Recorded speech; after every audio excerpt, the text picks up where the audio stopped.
আসসালামু আলাইকুম। হ্যালো বন্ধুরা, চকচক করিলেই শোনা হয় না, এই যে প্রবাদ বাক্যটা, এই প্রবাদ বাক্য দিয়ে আমি আপনাকে বাস্তব একটা কথা বুঝাবো।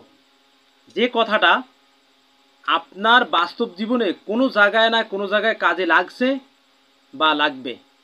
এখন লাগছে বলতে আপনি এই কথার ভাবার্থ দিয়ে আপনি আপনার জীবনে এক জায়গায় কাজে লাগছে, আপনি সেটা টেরও পান নাই। আপনি ভবিষ্যতে সামনে একটা কাজে লাগবে, সেটা আপনি টেরও পাবেন না, আপনার চিন্তায় নাই, আপনার এই দিমাগে নাই যে আমার আসলেই এটা কাজে লাগবে।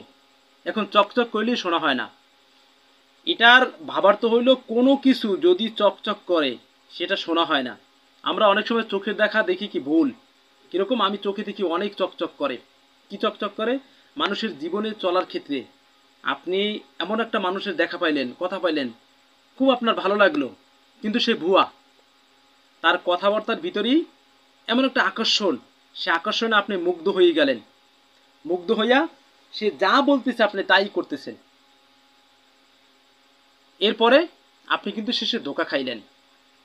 এজন্য আপনি যদি কোনো কাজ করেন, সেটা আপনার ব্যবসার ক্ষেত্রে হোক, আপনার চাকরির ক্ষেত্রে হোক, আপনার ইউটিউবে কন্টেন্ট তৈরির ক্ষেত্রে হোক, আপনার ফেসবুকে কন্টেন্ট তৈরির ক্ষেত্রে হোক, আপনার যে কোনো কাজে হোক, আপনার পারিবারিক কাজে হোক, আপনার সামাজিক কাজে হোক, আপনার ধর্মীয় কাজে হোক, যে কোনো কাজে হোক, যে কোনো একটা কাজে আপনি দেখতেছেন খুবই আকর্ষণীয় একটা কথা, তাহলে আমি আপনাকে বলবো আপনি সেটা যাচাই করবেন।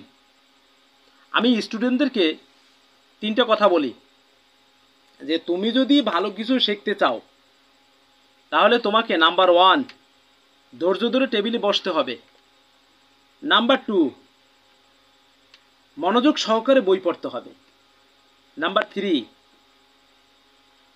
সময় নিয়ে বই পড়তে হবে।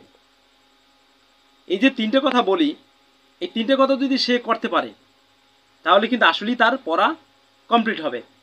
এখন আপনাকে আমি যদি তিনটে কথা বলি, তিনটে কথার ভিতরে যদি আপনি দেখেন একটা মানুষ আপনার কাছে আপনার মেমোরি ওয়াশ করে দিছে, দেওয়ার পর এখন আপনি তাকে ফুল বিশ্বাস করছেন, আপনি সে কাজটা করবেনই। এখানে আমি আপনাকে বলবো আপনি তাকে যাচাই করেন তার কথা এবং কাজে মিল আছে কিনা,